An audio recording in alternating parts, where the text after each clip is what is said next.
ஓம் ஸ்ரீ வராகி தாயே போற்றி. எனது அன்பு குழந்தையே, சரியாக செவ்வாய்க்கிழமை இரவு இந்த பதிவு உன் கண்களில் பட வேண்டும். இனி உன் வாழ்வில் எல்லா மங்கள காரியங்களும், மனதிற்கு சந்தோஷம் தரக்கூடிய விஷயங்களும் நிகழ வேண்டும் என்பதற்காக தான் உன்னோடு பேசுவதற்காக காலையிலிருந்து காத்து கொண்டிருந்தேன். கோடியில் ஒருவருக்கு மட்டுமே கிடைக்கக்கூடிய அற்புத வாய்ப்பை இன்று உன்னை நோக்கி கொடுக்க வந்துவிட்டேன் என் செல்லமே.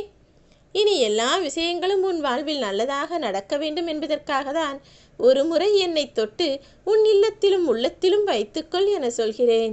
இந்த உலகம் நீ எவ்வளவு நன்மைகள் செய்தாலும் அதை கண்டுகொள்ளவோ பாராட்டவோ வரமாட்டார்கள்.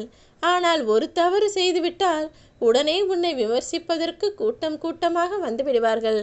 அதனால்தான் செயல்களில் கொஞ்சம் கவனமாக சிந்தித்து செயல்பட சொல்கிறேன். உன்னை குறை கூறுபவர்கள் எல்லாரும் உத்தமர்கள் என்று நான் சொல்லவே இல்லை. ஆனால் உன்னை நம்பக்கூடிய நல்ல மனிதர்களுக்கு நீ நல்ல பிள்ளையாக இருக்க வேண்டும் அல்லவா? வாழ்வதை விட, சிறப்பாய் வாழ்வதை விட, நல்லபடியாய் சிந்தனையாய் செயல்பட்டு வாழ்வதுதான் சிறப்பு என்பதை புரிந்துகொள். சுயநலம் நிறைந்த இந்த உலகத்தில் நீ இறைவனை தவிர மற்ற எல்லா மனிதர்களிடமும் உண்மையான அன்பை எதிர்பார்க்கவே முடியாது. ஏனெனில் எல்லாருமே அவர்கள் வாழ்வில் எல்லாம் கிடைத்தால் சரிதான், அவர்களுக்கு உரியது உரிய நேரத்தில் வந்துவிட வேண்டும், கிடைத்து விட வேண்டும் என எதிர்பார்ப்பார்களே தவிர தான் செய்யக்கூடிய கடமையையும் செயலையும் சரியாக முறையாக செய்ய வேண்டும் என நினைக்கவே மாட்டார்கள். அப்படிப்பட்ட மனிதர்களிடம் போய் எல்லாம் நடக்க வேண்டும் என நீ நினைத்தால் சரியாக நடக்குமா? அவரவர் இஷ்டத்திற்கும், அவரவர் விருப்பத்திற்கும், அவரவர் சுயநலத்திற்கும் தான் எல்லாரும் வேலை செய்பவர்களாக இருக்கிறார்கள். உன்னை யாருக்கும் பிடிக்கவில்லையே என நினைத்து நீ கவலை கொள்ளவே அவசியமில்லை. ஏனெனில் உன்னை எனக்கு பிடிக்கும். உன் நல்ல குணமும் உன்னுடைய பொறுமையான நல்ல மனமும் எனக்கு தெரியும். உன் நல்ல மனசுக்கும் குணத்துக்குமாகத்தானே உன் வாழ்வில் எல்லா சந்தோஷங்களையும் கொண்டு வர தயாராக உன்னை நோக்கி வந்துள்ளேன். மற்றவர்களுக்கு ஏன் உன்னை பிடிக்கவில்லை என எப்போதாவது யோசித்து பார்த்திருக்கிறாயா? உண்மை என்னவென்றால் அவர்களுக்கு பிடிப்பது போல நடிப்பதற்கு உனக்கு தெரியவில்லை என்பதுதான் உண்மை என் செல்லமே. இந்த உலகத்தில் யாராலும் எல்லாருக்கும் பிடித்தது போல வாழ முடியாது. ஏனெனில் ஒவ்வொருவரும் ஒவ்வொரு ஜென்மங்கள், ஒவ்வொருவரும் ஒவ்வொரு ஆத்மாக்கள், ஒவ்வொருவருக்கும் விருப்பு வெறுப்பு என வேறு வேறாக இருக்கும்போது எப்படி ஒரு மனிதரை எல்லாருக்கும் பிடிக்கும்? நீயும் அப்படிதான் வாழ்ந்து கொண்டிருக்கிறாய். அதனால் நீ எங்கு தனியாக தவிக்கிறோமே என நினைத்து கஷ்டப்பட வேண்டாம். யாருக்கு உன்னை பிடித்தாலும் பிடிக்காவிட்டாலும் உன் மனசாட்சிக்கு நேர்மையாக நீ வாழ்ந்து கொண்டிரு. நீ அழுகும்போது உனக்கு ஆறுதல் சொல்ல வருவது நீ நேசித்தவராக நிச்சயம் இருக்க மாட்டார். உன்னை நேசித்த ஒரு நல்ல உள்ளம் கொண்டவர் நிச்சயமாக உனக்கு ஆறுதல் சொல்லவும் அரவணைக்கவும் உன்னை தேடி வருவார். அதிலிருந்தே யார் நல்லவர்கள், யார் சுயநலவாதிகள், யார் கெட்டவர்கள் என்பதை நீ புரிந்து கொள்ளலாம் தானே. வாழ்க்கையை வெறுப்பதற்கு உனக்கு 1000 காரணங்கள் இருந்தாலும் வாழ்க்கையை வாழ்வதற்கான ஒரே காரணமாக உன் வராகியம்மா நான் இருப்பேன். ஏனெனில் இனி உன் வாழ்வில் எல்லாவற்றையும் சரி செய்ய போவது உன் வராகியம்மா நான் தானே. உன் நம்பிக்கையை என் மீது வைத்துவிட்டு சந்தோஷமாய் உன் வாழ்க்கையை வாழ ஆரம்பி. உன்னை ஒதுக்கும் இடத்திலும், உன்னை வேண்டாம் என வெறுக்கக்கூடிய மனிதர்கள் மத்தியிலும், நீ என்ன சொன்னாலும் கேட்க மாட்டோம் என உன் வார்த்தைகளுக்கு மதிப்பும் மரியாதையும் கொடுக்கப்படாத இடத்திலும், நீ செய்வதெல்லாம் தவறு, நீ போலியாய் வாழ்ந்து கொண்டிருக்கிறாய் என உன்னை குறை சொல்லக்கூடிய மனிதர்கள் மத்தியிலும் நீ யார், உன்னுடைய உண்மையான நல்ல குணம் என்ன, உன் அருமை பெருமை என்ன என்பதை எல்லாருக்கும் உணர்த்துவதற்காக நான் இருக்கிறேன். நீ போய் யாருக்கும் உன்னை பற்றிய உண்மையை விளக்க வேண்டிய அவசியமே இல்லை என் செல்லமே. எல்லாமே நல்லவர்கள் என நீ நினைக்கிறாய்.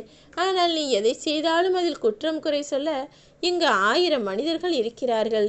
யாரை பற்றியும் எவரை பற்றியும் யாருடைய வார்த்தைகளையும் செயல்களையும் பற்றி யோசிக்காமல் உன் மனசாட்சிக்கு உண்மையாக அமைதியோடு உன் வாழ்க்கையை வாழ்ந்து கொண்டிரு. அதுவே அவர்களுக்கு மிகப்பெரிய பதிலாக அமையும்படி உன் வாழ்க்கையை சிறப்பாய் நான் மாற்றி காட்டுவேன் என் தங்கமே. எல்லா சூழ்நிலைகளிலும் நிதானமாக நீ சிந்தித்து செயல்பட்டாலே எந்த விஷயமும் தவறாக நடக்காது. நடந்து போகவும் நான் அனுமதிக்க மாட்டேன். யாராவது உன்னை தவறாக பேசினால், யாராவது உன்னை ஆவேசப்படுத்தினாலோ கோபப்படுத்தினாலோ உடனே நீ மனமுடைந்து போகவோ மறுத்து பேசி வாதாடவோ வேண்டாம். ஏனெனில் நீ எதற்காக நீ யார் என்பதை அவர்களுக்கு நிரூபிக்க நினைக்கிறாய்? நீ செய்வது சரியென நீ நினைத்தால் உன் எண்ணம் போல செய்து விட்டு போ. வாழ்க்கை நிச்சயமாக உனக்கு சிறப்பாய் அமையும். நீ செய்வதுதான் சரி, நீ சொல்வதுதான் சரி என்பதை மற்றவர்களுக்கு நிரூபித்து நீ என்ன சாதிக்கப் போகிறாய்? நேரங்காலம் வரும்போது, நீ வெற்றி பெறும்போது, உனக்கான சந்தோஷ வாழ்க்கையை வாழும்போது அவர்களே புரிந்து கொள்வார்கள். நீ செய்தது எல்லாமே சரி, நீதான் சரி என்பதை அவர்கள் புரிந்து கொள்வதற்கான நேரம் வரும். உன்னை பற்றி முழுமையாய் உனக்கு தெரியும் தானே? பிறகு எதற்காக மற்றவர்கள் சொல்லக்கூடிய விஷயங்களுக்கும் உன் காதில் விழக்கூடிய கருத்துகளுக்கும் கவலை கொள்கிறாய்? அவரவர்கள் எண்ணம் போல அவரவர்கள் நினைத்து கொள்ளட்டும் என அவரவர் சிந்தனையை அவரவர்களிடத்திலேயே விட்டுவிட்டு உன் சிந்தனை போல உன் வாழ்க்கையை வாழ ஆரம்பி. நீ செல்லக்கூடிய பாதைகளையெல்லாம் உன் எதிரிகள் மறைத்தாலும், உன் முன்னேற்றத்திற்கு முட்டுக்கட்டையே போட்டாலும் கூட நீ புதிதாய் சிந்தித்து புதியதொரு பாதையை உருவாக்கு. ஒரு நாள் எல்லாரும் நீ உருவாக்கிய பாதையிலேயே பயணம் செய்ய வருவார்கள். அப்போது நீதானே வெற்றி பெறுவாய். நிச்சயமாக நான் உன்னை வெற்றி பெறச் செய்வேன். நீ எதை செய்தாலும் என்ன செய்தாலும் அதில் உனக்கு வெற்றி கிடைக்கும்படியும் நீ நிம்மதியாய் சந்தோஷமாய் வாழும்படியும் உனக்காக நான் ஆசீர்வதிக்க காத்திருக்கிறேன்.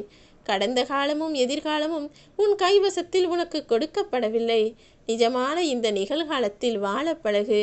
உனது செயலுக்காக நீ வருந்தலாமே தவிர மற்றவர் தவறான செயல்களை செய்கிறார் என நீ வருந்துவது எப்படி சரியாக இருக்கும் என் செல்லமே? இந்த நிகழ்காலத்தில் நீ என்ன செய்ய வேண்டும், நீ என்ன செய்து கொண்டிருக்கிறாய், எல்லாவற்றையும் சரியாக யோசி. எதுவும் தவறாக இருக்கிறது என நீ நினைத்தால் அதை மாற்றிக்கொள்ள முயற்சி செய். அதை விட்டுவிட்டு மற்றவர் தவறான செயல்களை செய்கிறார்களே, அவர்கள் நம்மை ஏமாற்றுகிறார்கள், அவர் தவறான வழியில் தவறான பாதையில் வாழ்க்கையை வாழுகிறார்கள், அவரை போய் நான் மாற்றுகிறேன் என நீ நினைப்பதெல்லாம் சரியாக வாழ்க்கைக்கு வராது. யார் உன்னை பற்றி என்ன கூறினாலும் வருத்தப்படாமல் என்னை பற்றி எனக்கு தெரியும் என மகிழ்ச்சியோடு உன் வாழ்க்கையை வாழ்ந்து கொண்டிரு. நீ கவலையோடு இருக்கும்போதும் மகிழ்ச்சியோடு இருக்கும்போதும் உன் நிலைமையை மட்டும் மறந்து விடாதே. ஏனெனில் அந்த சமயங்களில்தான் நீ நிதானத்தை இழக்கும்படி பல விஷயங்கள் நடக்கும். எக்காலத்திலும் எக்காரணத்திற்காகவும் நிதானத்தை இழக்காமல் சரியாக வாழ்க்கையை வாழ ஆரம்பி. நிறம் மாறும் பச்சோந்திகளை காட்டிலும் அடிக்கடி தன் மனதை மாற்றிக்கொள்ளக்கூடிய மனிதர்கள் இங்கு நிறைய பேர் இருக்கிறார்கள். அவர்களிடம் கொஞ்சம் கவனமாகவும் விழிப்போடும் இரு என் செல்லமே. அவர்களுக்கு தேவைகள் இருக்கிறது என்றால் உடனே உன்னை தேடி ஓடி வருவார்கள். அதன் பிறகு எந்த தேவையும் உன்னிடம் நடக்காது என நினைத்தால் உடனே பாரபட்சமில்லாமல் பல அடி உயரங்களிலிருந்து சற்றும் யோசிக்காமல் உன்னை தூக்கி எறிந்து விடுவார்கள். அதனால்தான் கொஞ்சம் கவனமாக இருக்கச் சொல்கிறேன். நீ சாதனை செய்து வாழ வேண்டும், சந்தோஷமாய் நிம்மதியாய் இருக்க வேண்டும் என்று தானே ஆசைப்படுகிறாய்?